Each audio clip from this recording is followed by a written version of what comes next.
દ્વારકાધીશ મિત્રો, તો બધા મજામાં જાઓ. એક નવા એક વ્લોગમાં તમારું સ્વાગત છે. સવારના 5 વાગી ગયા છે. દિલીપભાઈ ઉઠી ગયા, ગાડીનો સ્લેપ માર્યો, ચા બને છે. ચા પાણી પી સુંદા માતામાં જવાનું હોય રાજસ્થાનમાં. ચા પાણી પી અગરબત્તી કરી. દિલીપભાઈ ફાકી બનાવે. ડીઝલ નથી,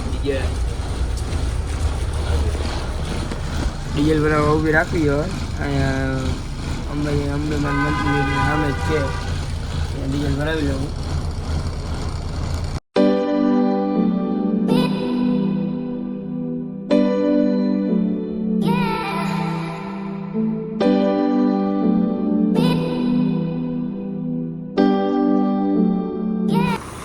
કાચ બાચ જોયો, કાચ જોઈ અને અંબાજી અહીંયા મંદિરને સામે જ ડીઝલ ભરાવી.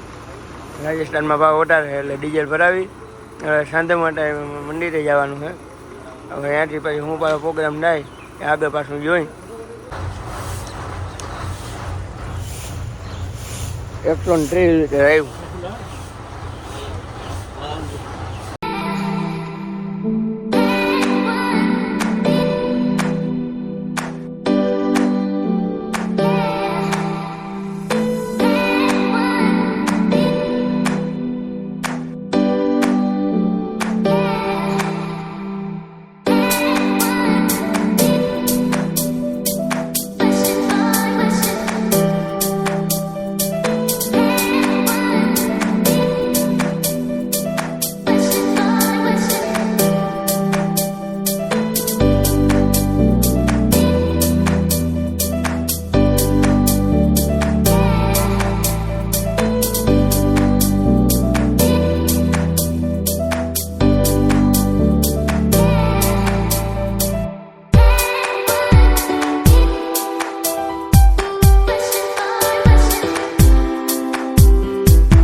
રાજસ્થાનની બોર્ડર આવી હતી એટલે ટેક્સ ભર્યો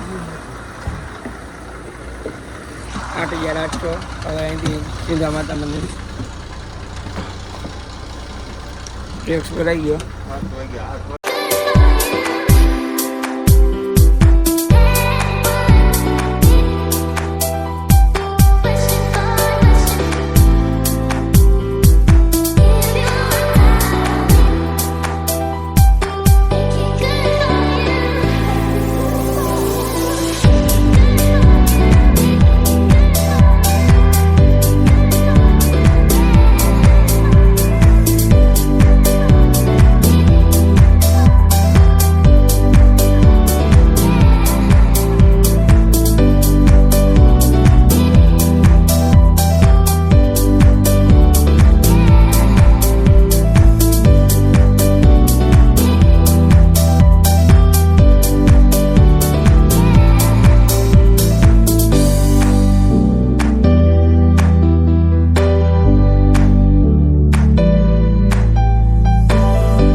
સુંદા માતાજી મંદિરે પૂગી ગયા. જમુના મંદિર ગાડી રાખી દીધી પાર્કિંગમાં. પેસેન્જર બધા ઉતરે ને એમાં ઉપર મંદિર છે, બે ડુંગરની વચ્ચે. હવે જોઈ જાય કે ના જાય.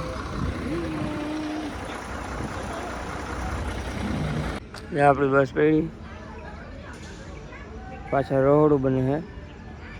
બધા આવે પેલા બની જાય ખાઈ પીને હોઈ ગયા. હું બહાર રૂંઢે નીકળવાનું હોય મોડેથી. અહીંનું પાર્કિંગ છે.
સિટીની બાજુમાં એક હોટલ है यहाँ जमवा માટે ઊભી રહી ગઈ. રસોડું બને છે હોટલ અંદર. બાજુમાં પંજર વાળો છે અને વાગ્યા છે 8. અહીંથી જમી અને હવે અહીંથી 180 કિલોમીટર રહ્યું છે. 180 કિલોમીટર કાપી હવે પોકરણ કરાવી. અહીંયાથી રામદેવડા જવાનું એટલે આખી રાત જ ગાડી હાંકવાની જ છે. આવી કંઈ હોટલ છે. અહીં બધા બેઠા છે. પાછા રોડ મને એવું હા ભાઈ હોટલના માલિક.